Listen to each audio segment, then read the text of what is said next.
Well, guys, Christmas is right around the corner, and I'm busy at work. I've been at this local dive bar basically every single day in the evening after work and doing almost like double shifts here on the weekends.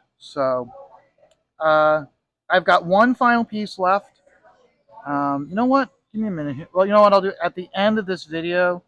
What I'll do is I'll show you the piece I'm working on, which I have to have done by actually I have to have it done by Christmas Eve, so that way he has it for Christmas Day. So my deadline actually isn't Christmas Day; it's actually Christmas Eve. So, but I'm working hard, and we're going to have it done. So, but I'm at the point in that piece where I got to really pay attention when I'm working.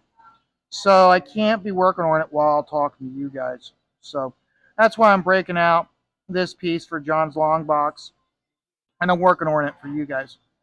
Uh, and I gotta do some thinking. I don't know if I'm gonna continue doing these videos in the new year.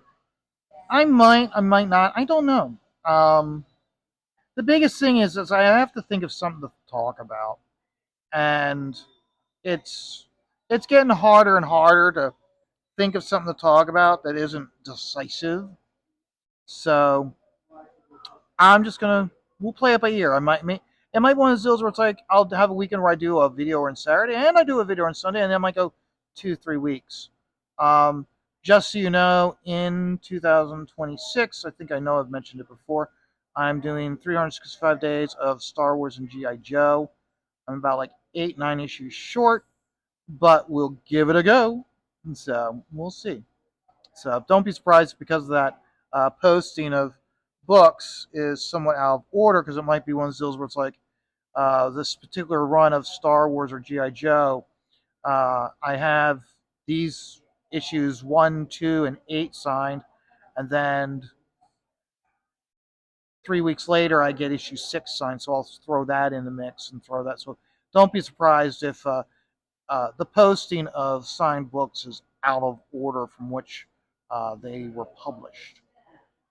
So, so no, we're in week 51, which is, let's turn this way. And you know what? Let's see if we can bring this in closer. Yeah, let's bring it in close like that. That way it gives you something to look at. Yeah. So we're at week 51, and we are days 340 through 346. And we're in the X's. And we kick it off with X Force number 25. This was the holographic cover with the fatal attractions that launched throughout all of the X titles. This one, I guess basically it was Cable returns to the team after like a 4 or 5 issue absence from the team after the ex- Extinction, Age of Extinction, or Extinction Agenda, or whatever it was, where Strife impersonated Cable, and at the end, Cable has to pretty much, it looks like it sacrificed himself to take out Strife. So, uh, I this issue, again, it was Cable return, so I was like, "Rrr." This is one of the ones I particularly like because of the fact that I had this. This is one of the first books I signed when I started going to shows. And I first had it signed by Dan Green and Greg Capullo. And then I've added like Kevin Conrad's signature and Fabian's signature over the years. The only signature really of significance that I haven't had signed for it is Bob Wick. Um, I don't know if I want to have if I have Bob sign this, it's gonna be one of those where it's like, well, I already have 4 signatures, but I will get 5. I might not. I don't know. Sorry about that, guys. So I don't know. We might have him sign up, might not. He is going to be at the Happy Valley Con and the very beginning of March of this year. So maybe I will, maybe I won't. I don't know. So, but then we go from that to day 341, which is the Phalanx Convent X Force number 38, uh, signed by Kevin Conrad. Uh, this whole crossover event that they did, I mean, the whole reason why they did it was to introduce you to the characters that would become Generation X. And for me personally, it was like because I remember the whole thing with this was there was Generation X, and because of the society and labeling that generation, I think believe that includes me as being no. They came up with that. Remember, there was a Wildstorm was going to create their own team called Generation X, and then Marvel was, and there was a legal battle and all that stuff, and Marvel won it. Well, by the time they created Generation X with the characters, I'm sorry, we were already done with it. We were already over it. So it was kind of was anticlimactic. This whole event uh, was generally stupid. It was stupid and just an excuse to create those characters or introduce those characters for the upcoming series. And for me, it's one of those where it's like, didn't really care about it. This is the one that stands out because at the time you got you had X Force and you had X Factor, and the New Mutants characters were spread out amongst those two titles. And this issue, you got uh, basically White Wolf. You had Rain Wolfsbane uh, from X Factor, along with Sam and Siren from X Force, along with they were bringing back. They had reintroduced, brought Doug back to life, and Warlock back to life as Cypherlock. And so essentially, this was like a New Mutants issue or a New Mutants story, which I liked because remember, New Mutants was a cool. I liked New Mutants. The problem that New Mutants suffered from, for me, was the artwork. And this it was I think it was Dan Scott Daniel did the artwork, but Kevin Conrad did the inks, and I liked Kevin Conrad's inks over the pencils, and I thought this was probably like, wow, we finally got a really good. Other than I won't deny, Rob Liefeld did a great job of reinvigorating enthusiasm for the New Mutants. But where my problem was, they completely bastardized the team to shoehorn in his characters. Okay, and I didn't care for that. It's like I didn't care for like he's doing it, and then Richter leaves, and then Sunspot leaves, and it's like they pushed out all of the good New Mutant characters for Rob's create characters. Which what's the very first thing they did after Rob left to do his own company with Image with Youngblood?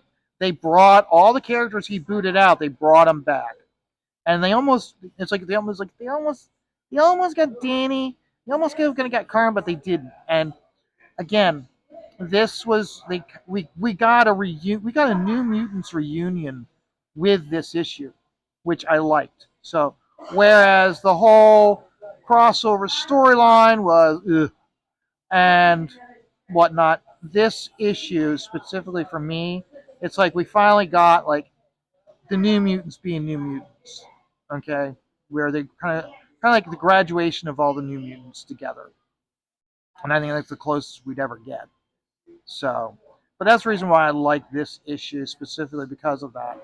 And then, of course, from there we go to issue 50, which is day 342. It is X Force number 50, signed by Bud LaRosa and Mark Morales. And again, I had the issue. I had the issue. I had the issue for a while. Never really cared for. I got it because of it had the foil gate. It had the foil across the cover. It had uh, you fold it out to wraparound cover with two ends folding out, so it was like four images. Like a, and and for me, as one of those, like, this is like one of the like, I'll be honest, okay, when they did that whole thing where the you know the cover opens up and then each end opened up, so you have four images, like one large image. Uh, the one with Cable did the best job. That issue with Cable had the best cover.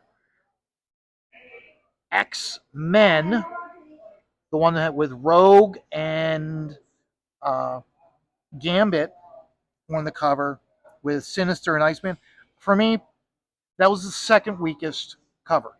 This one was the weakest. Um, but I had two signatures, and I was like, you know what? It still at least deserves a mention. So, no, let's turn it this way. So, at least still deserves a mention. So, that's the reason why I've shared it over others. The other issues I have signed are kind of like, nah.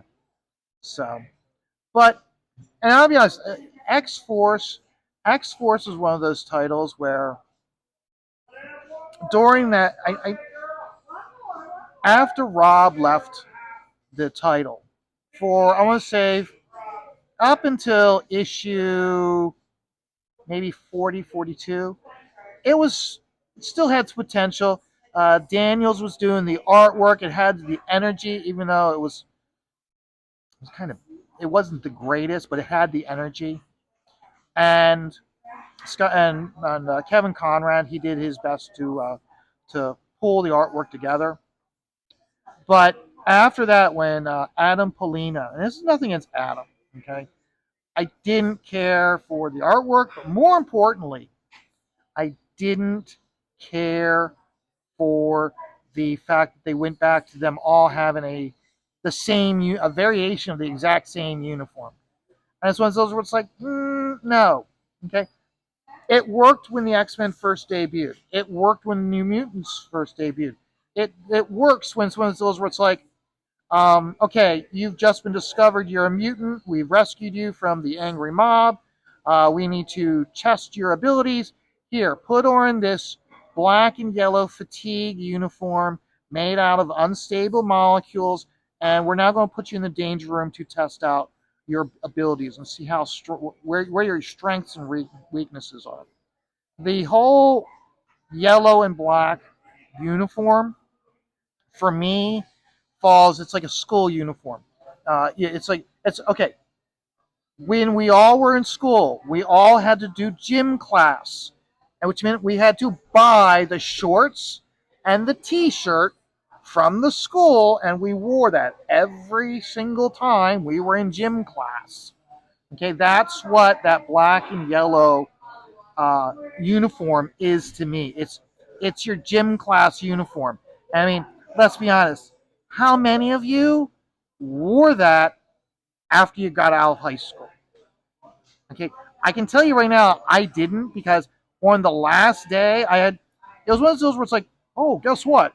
You are in line to get honors in phys ed. Well, I just threw mine out. Well, what, you threw out your uniform? Yeah, I'm not. This is the last gym class ever. I'm never going to be wearing that again. Well, you're not prepared for class. I can't give you honors. I can only give you a passing grade. So it was H for honor, P for pass. And I looked at him and I was like, that works for me. And he was like dumbfounded that, like, you don't understand. You can have an H. I'm like, an H in gym don't mean jack shit to me, bud. It ain't gonna help me. It's not gonna advance me in life. So that's how I kind of look at it.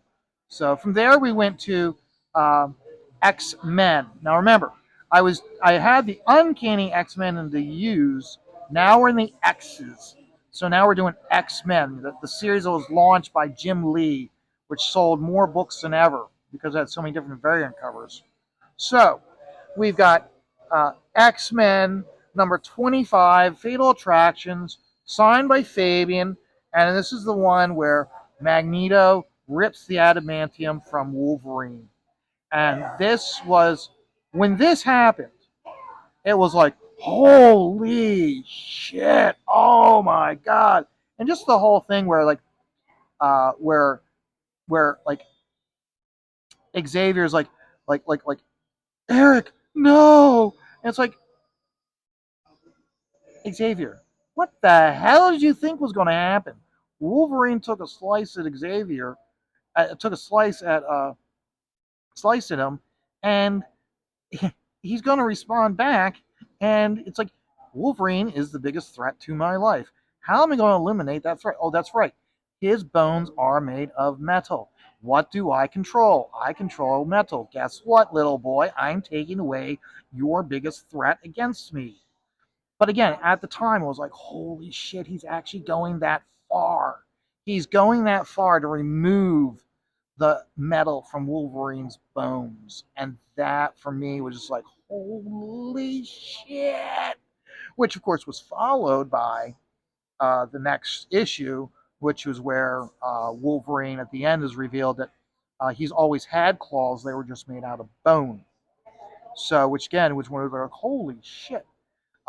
Which I really like that. It was one of those we never really thought it. We just assumed that when Wolverine had the implant, when Wolverine uh, had the metal put into his bones, that's when the claws were put in. It turned out it wasn't. So that was really cool. And just going this issue basically being the setup for the reveal of Wolverine having bone claws was necessary. And this, like I said, the whole thing, Andy Kubert did a great job of this whole thing where he just like ripping the metal out, and everybody like, holy shit! And then like, of course, the following being Wolverine number 75, where he's fighting for life in the plane. The plane's out of control. The maneuvers. All of a sudden, it's like we can't control the plane. Uh, uh, uh, Quicksilver. That's the whole reason why you're with us. Quick, take the driver's seat and use your speed to make the course corrections as we crash to the ground. I mean, I kind of again that was one of those deals where I thought was cool. It's like why was Quicksilver there? Quicksilver wasn't there necessarily to confront his father. Quicksilver was there for specifically we were expecting this scenario, leaving Magneto's base, and we need to survive. This is, and I like that. It really gets into like remember like with the Avengers movie, the whole reason why Banner was there wasn't because he could turn into the Hulk, but because of the gamma radiation signature that was being that I guess Loki or the staff uh, put out, and that's like we have you here not because you can turn into the Hulk. We have you here because you have a specific skill set that we need, and that again, that's what I found so again with Quicksilver. It's like we primarily you may have thought that that's the reason why we had you on this mission was because your father, but no, this is the primary reason why we had you on this mission. I like that. I liked it a lot. So we follow that up with number 25. I'm sorry. We follow up number 25 with uh, uh, issue 26, which was the kidnapping of Quicksilver's child and the Avengers and the X-Men having to team up. Which again, again the they're rocking on all cylinders. They don't have a chance to they don't have a chance to catch their breath. They're going straight from surviving Magneto straight to invading Genosha. So again, I had to have Fabian sign both. So and again, this was a good one. This was back when you could do crossovers between the Avengers and the X-Men, and you didn't have to worry about uh, continuity and animosity about, oh, this is what you represent and we don't agree with it. It's like, come on, you don't have to say the quiet part aloud. You can just, we know that they don't get along per se. They don't have the same ideology. But when push comes to shove, they're going to make the right decision. And so we need more of that and less of the, oh, well, this is our ideology and it conflicts with yours and we can't get along because of that. I mean, Fuck off. So we go from there. We go to day 345, X-Men #2, and I got this because of the artwork. Greg, I don't think Greg did. I'm sorry, Oliver Capullo. I think he left after issue 2 or after 3. He wasn't on it long. He was basically he was there to get your attention. Ooh, look, something shiny. Oh, we got your attention. Now we're going to move out of it to somewhere else.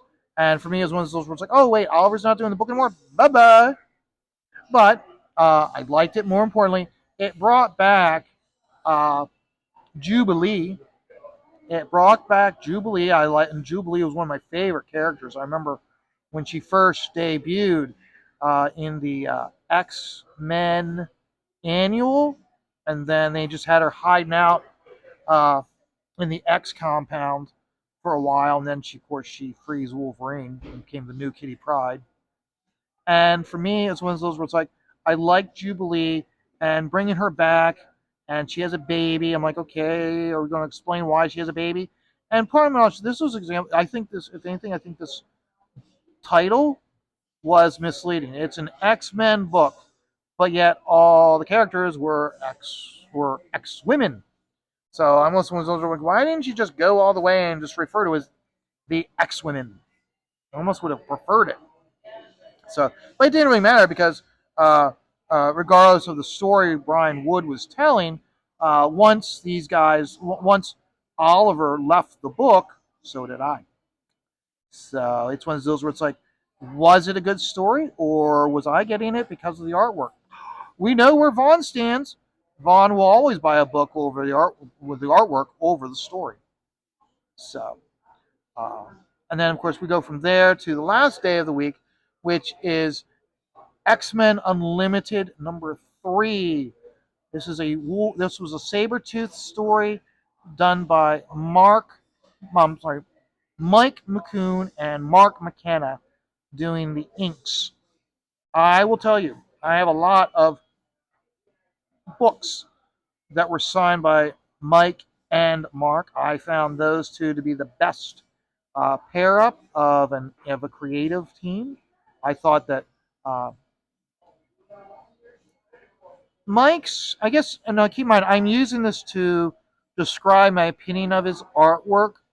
So it's not him per se, but when I look at the way he does his inks, okay, when he does all the artwork, pencils and inks, in my personal opinion, I find that the inks or the overall result is it has a bit of a lazy feel to it. Mark McKenna, he, I've never, I've, I feel that he really tightens up Mike's pencils, and so I feel that that's the reason why those two always work so well together. Now, here's the funny thing: is Mark McKenna said that he'd worked with Mike McCune for years and never met him, and he first time he met him was actually out at San Diego, and apparently Mike McCune said something, and Mark McKenna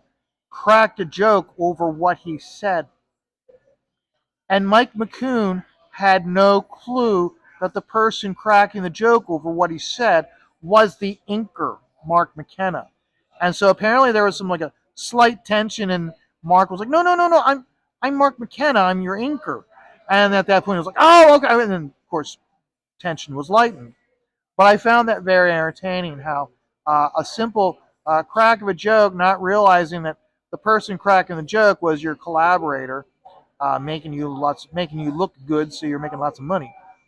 So I just found that very, very entertaining. So, but okay, okay. So we've got that pretty much taken care of. So we've got like, yeah, I got to figure out really what I want to do here. Whether this and this is going to be black, and that's the highlight. Maybe I don't know. I got to think about how I drew that. So maybe that's weakness of my pencils or what. I don't know. Don't care.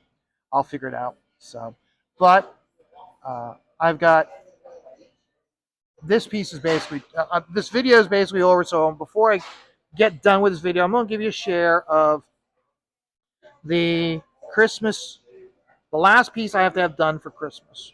So this is my last commission of that has to be finished this year.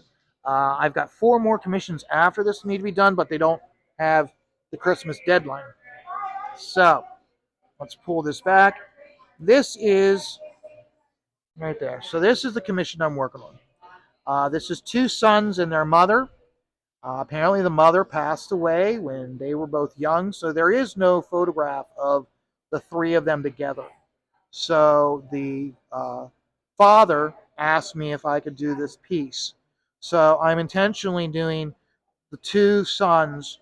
You can see where I'm doing distinct darks, blacks, a dark tone, a medium tone, a light tone. With the mother, I'm only doing a light tone, a medium tone, and a slight, okay, a slight dark tone. That is intentional because I want the mother almost like an angel, like an ethereal being looking over her children. Then so that way they know it's their mother, it's there, but she's not necessarily there with them. So so that's the reason why. So this is the last piece, and like I said, I'm close to finishing it up. I figured it took me a while to figure out what the level of tone was that I wanted for the mother with this black hair. So I finally figured it. I worked it out over here, implemented more here. Now I've got that spot and that spot, the 2 biggest spots. Once that's figured out or finished, then I've got to finish up the lips and around the teeth of the mother. And then once I'm done, the only thing I have to do then is the eyes. The eyes I will always be doing last. And the reason being is because you need to be dead on with your inks, with the eyes. Okay, that's where it brings it to life. As one person said who looked at this the other day, because these 2 look dead because the eyes aren't done. It brings them to life, but more importantly, not only brings the whole thing to life. For me, when I'm working on it, the eyes when they're completed are a distraction. That's why I will always do specifically with these commissions, I will always be doing the eyes last. So that way, it's your cherry on top. You got to make sure everything else is done, and then once you know that everything is done, then you do the eyes. And once you've done the eyes, the job is officially complete. At that point, all I need to do is just erase around the eyes. The job is done. So this brother, they've already erased on them. The mother, there's still areas like here, and there's still areas where I still have pencil. So once she's done, I erase everything that I can, except for the eyes, erase it all, and that way it gives me the chance to see, okay, am I missing a spot? Like, perfect example is I went to erase him yesterday, and I discovered that this line, okay, this outer line, hadn't been done. This line hadn't been done either. So I had to go in. And even though normally I would use the background to create that line, this scenario actually physically put that line in. Same thing there because this was intentional to be white. So, but there's how that's what. Just another thing how I do is like I will put these holding lines in when I have to, but by and large, specifically with doing these portraits, I avoid doing holding lines at all costs. I even hate putting the dark lines in here and here because it feels like it's an outline, even though it works with doing a portrait. So, and because I'm working in black and white, I don't like doing it so it looks like an outline. I try my best to avoid that, but sometimes it happens. So, guys, this piece is going to be done soon. Then once the new year hits, you'll be seeing me when I do the videos working on this or something else. Who knows? So, because once the holidays are over, I'll be splitting my time between working for John and working on the other commissions. It's 4 commissions I have to do. The one I can't work on in here because I can't chance anybody other than the client finding out the job's being done. It's a surprise for someone who works here, and for I don't can't take the chance of a regular finding out and just getting drunk and then saying something to that person. So there's one that I can't work on at all when I'm in here. The other one's a dog. I shouldn't have a problem getting the dog done relatively quickly. And then I've got the one guy, he's got a picture of his daughter that I'm doing, and a picture of him with all his kids I'm doing. So those two you might see them being worked on while I'm doing whenever I'm doing the videos. So guys, you have a great day. You know I'm going to have a great day. And remember, life is stressful. You just take it all one dot at a time.